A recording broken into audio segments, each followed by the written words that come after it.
بیٹی کی چالاکی پر بہت چہک رہے ہو۔ تمہیں میری بیٹی کی ذہانت کی داد دینی چاہیے۔ فرمان اپنی ماں کی توہین کا بدلہ مجھ سے لینا چاہتا تھا، اسے میری بیٹی نے پنجرے میں بند کر دیا۔ تم برسوں سے میرے مخالف ہو، آج مجھے ہلاک نہ کرتے تو اپاہج بنا دیتے، یا ان افسران کے تعاون سے مجھے آہنی سلاخوں کے پیچھے بھیج دیتے، مگر میری بیٹی کی ایک چال نے آج تمہارے جیسے شاطر کو بھی بے بس کر دیا۔ میں تمہارے سامنے رہائی پا کر جاؤں گا اور تم میرا کچھ نہیں بگاڑ سکو گے۔ امیر حمزہ نے کہا، میں ابھی تمہاری بیٹی کی چال کو ناکام بنا سکتا تھا، مگر میں فرمان علی کے بارے میں کچھ نہیں جانتا ہوں۔ اگر پہلے سے واقفیت ہوتی تو فون کے ذریعے میرے ایک اشارے پر وہ کار میں بیٹھے بیٹھے بازی پلٹ دیتا۔ کالیا نے کہا، دیر کس بات کی ہے، فون پر اسے اشارہ دو۔ نہیں، فون تمہاری بیٹی بھی سنے گی اور وہ محتاط ہو جائے گی۔ انٹیلیجنس کا چیف مزید وقت ملنے کے بعد فون کے ذریعے اپنے اعلیٰ افسران سے باتیں کر رہا تھا اور کوڈ ورڈز میں کہہ رہا تھا کہ کالیا کسی بھی ٹیکسی میں جائے، سادہ لباس والے قانون کے محافظ اس کا تعاقب کریں۔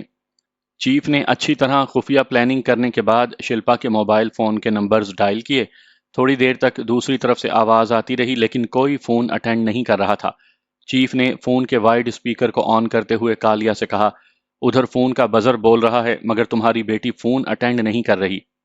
وائڈ اسپیکر سے بزر کی آواز بند ہو گئی۔ ادھر سے میں نے فون کو آن کر دیا تھا لیکن مجھے اور شلپا کو بولنے کی فرصت نہیں تھی۔ انٹیلیجنس کا چیف امیر حمزہ اور شمشیر سنگھ کالیا وغیرہ سوالیہ نظروں سے وائڈ اسپیکر کو دیکھ رہے تھے اور وہاں سے ابھرنے والی جذباتی آوازیں سن رہے تھے۔ آوازیں طرح طرح کی ہوتی ہیں، وہ آوازیں الفاظ ادا نہیں کرتی لیکن آواز کی ادائیگی سے کچھ سمجھاتی ہیں اور کچھ سمجھنے کے لیے تجسس برقرار رکھتی ہیں۔ ایک آواز ہے، اگر ہوں مختصر ہے تو نکاح قبول کیا ہے، اگر طویل ہے تو ہوں کہنے والی کچھ پا لینے کے سحر میں ڈوب رہی ہے۔ نہیں نہیں، اس کا مطلب صاف انکار ہے۔ اگر بند کمرے یا بند گاڑی میں نہیں نہیں ہے تو پھر وہ پیار بھری ہاں ہاں ہے۔ حیرانی ہے کہ دشمن پیارا ہو گیا۔ ایسا کیوں ہوتا ہے کہ جو توڑ دے، مروڑ دے اور نچوڑ دے وہی پیارا ہو جاتا ہے، باقی پرائے ہو جاتے ہیں۔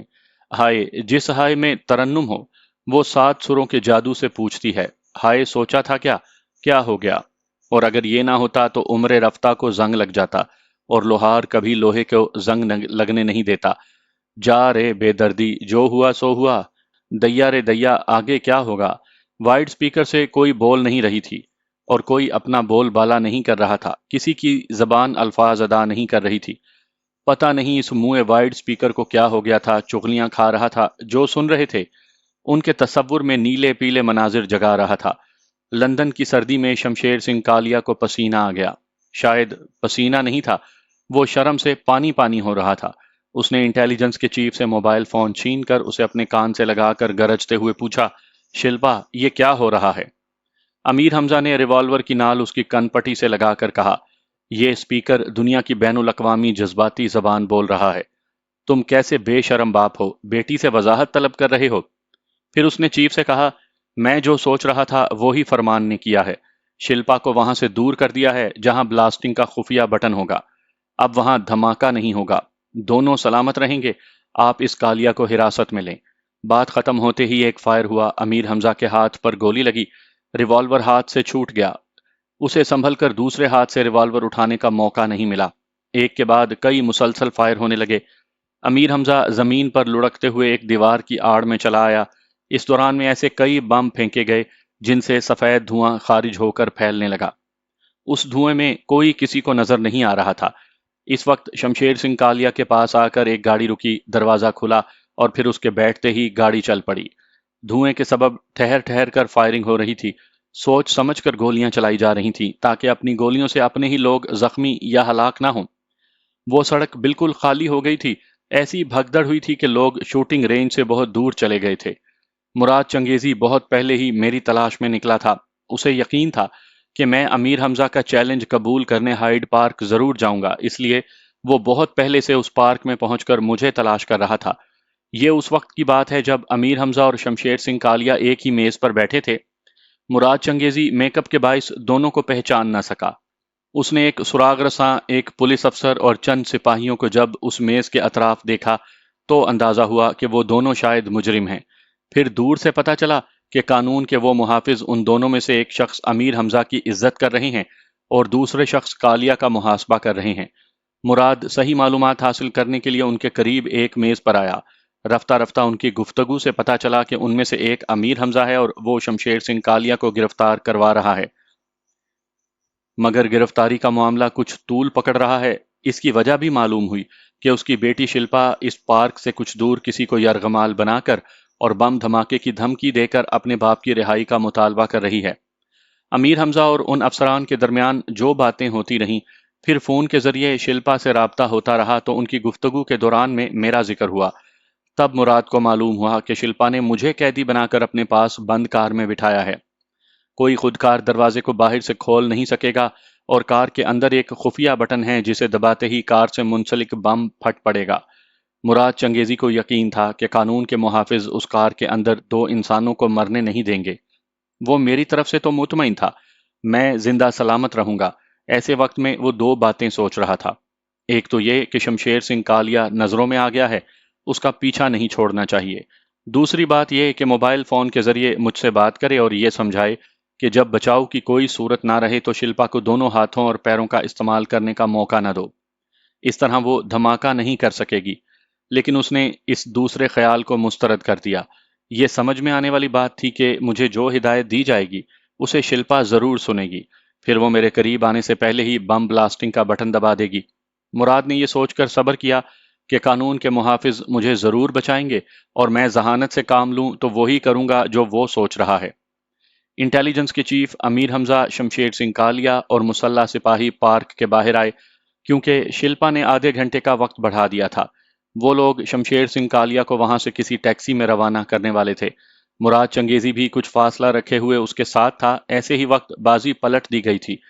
امیر حمزہ نے کالیا کو گن پوائنٹ پر رکھا تو اچانک گولیاں چلنے لگیں۔ گیس بموں کے ذریعے سفید دھواں اس طرح پھیلنے لگا کہ ایک دوسرے کو دیکھنا اور پہچاننا دشوار ہو گیا۔ مراد چنگیزی بڑی محفوظ جگہ تھا۔ اس نے امیر حمزہ کو دیکھا جس کے ہاتھ سے ریوالور گر گیا تھا اور وہ زمین پر لڑکتا ہوا ایک دیوار کی آڑ میں آ گیا تھا۔ اس کے باوجود امیر حمزہ محفوظ نہیں تھا۔ جس دیوار کی آڑ میں وہ تھا اس کے دائیں بائیں سمت سے کبھی کبھی گولیاں آ کر اس دیوار سے لگ رہی تھیں۔ مراد چنگیزی کچھ فاصلے پر چھپا ہوا تھا۔ اس نے چیخ کر آواز دی، حمزہ صاحب ادھر دیکھیں۔ امیر حمزہ نے ادھر دیکھا۔ مراد نے اپنے ریوالور کو اس کی طرف اچھالا، اس نے کیچ کیا، پھر دائیں بائیں فائرنگ کرتا ہوا زمین پر رینگتا ہوا مراد کے پاس محفوظ جگہ پہنچ گیا۔ مراد نے کہا، اس دھوئیں میں کچھ نظر نہیں آ رہا، کیا آپ نے شمشیر سنگھ کالیا کو دیکھا ہے؟ نہیں، مگر جہاں وہ تھا وہاں ایک گاڑی کے رکنے اور پھر جانے کی آواز سنی ہے۔ اگر وہ فرار ہو گیا ہے تو ہو سکتا ہے کہ پولیس والے یا میرے جان باز اس کا پیچھا کر رہے ہوں۔ اسے ہاتھ سے نکلنا نہیں چاہیے۔ مشکل یہ ہے کہ ہمارے پاس اسلحہ نہیں۔ میرے پاس ایک ہی ریوالور ہے، یہ میں نے آپ کو دے دیا، پھر پتہ نہیں چل رہا کہ کس کے آدمی کہاں کہاں سے فائر کر رہے ہیں۔ امیر حمزہ نے اپنے ہاتھ میں ریوالور کو دیکھا، پھر کہا، اوہ آپ کا شکریہ، میں پوچھنا بھول گیا کہ آپ کون ہیں۔ آپ نے ایسے خطرناک حالات میں اپنی گن مجھے دے دی ہے۔ مراد نے مسافے کے لیے ہاتھ بڑھا کر کہا، پتہ نہیں آپ مجھ سے مسافہ کرنا پسند کریں گے یا نہیں، میرا نام مراد چنگیزی ہے۔ امیر حمزہ نے چونک کر اسے دیکھا۔ مراد نے کہا، میں خالی ہاتھ ہوں، آپ کے پاس بھرا ہوا ریوالور ہے۔ اگر آپ مجھے خفیہ ایجنسی کا آلائے کار سمجھتے ہیں تو مجھے گولی مار دیں۔ امیر حمزہ نے اسے کھینچ کر گلے لگا کر کہا، برادر ہمارے درمیان غلط فہمی پیدا ہو گئی تھی۔ اگر صرف اتنا ہی کہہ دیا جاتا کہ فرمان ایک عظیم لیڈی سرجن آمنہ خاتون کا بیٹا ہے تو میں سر کے بل چلتا ہوا فرمان کے پاس آ جاتا۔ ابھی تو کار کے اندر شلپا نے اسے پھنسایا ہوا ہے۔ امیر حمزہ نے ہنستے ہوئے کہا، آپ نے وائڈ سپیکر سے آوازیں نہیں سنی؟ وہ ذہین ماں کا بیٹا ہے، اس نے بازی پلٹ دی ہے۔ پہلے شلپا نے اسے پھانسا تھا، اب اس نے اسے پھانس لیا ہے۔ پھر تو مجھے معلوم کرنا چاہیے کہ وہ کیا کر رہا ہے، اس کار سے نکل چکا ہے یا نہیں۔ وہ موبائل پر میرے فون کے نمبر ڈائل کرنے لگا۔ میں کار کے جذباتی اور رومانی ماحول میں ایسا بخیریت تھا کہ ایسی خیریت کی نیک تمنائیں اپنے نوجوان سامعین کے لیے بھی کرتا رہوں گا۔ انسان چاہے تو اپنے حالات سے اچھے اچھے سبق سیکھتا ہے، مثلاً یہ کہ برے حالات سے لڑنا چاہیے، لیکن اپنی طاقت کے غرور میں یہ نہیں بھولنا چاہیے کہ خدا صرف ہمارا نہیں، ہمارے مقابل کا بھی ہے۔ جو طاقت ہمیں سیر بھر ملی ہے، خدا نے ہمارے مقابل کو سوا سیر بنایا ہوگا۔ شلپا نے میرے اور اپنے لیے موت کا وقت مقرر کیا تھا، یعنی آدھے گھنٹے کے اندر اس کے باپ کو رہائی نہ ملتی تو مجھے موت ملتی، لیکن تقدیر نے مجھے موت نہیں دی، موت دینے والی دے دی۔ وہ جو چاہتی تھی وہ نہیں ہوا، وہی ہوا جو منظور خدا ہوا۔ پھر میں اور شلپا دونوں ہی چونک گئے۔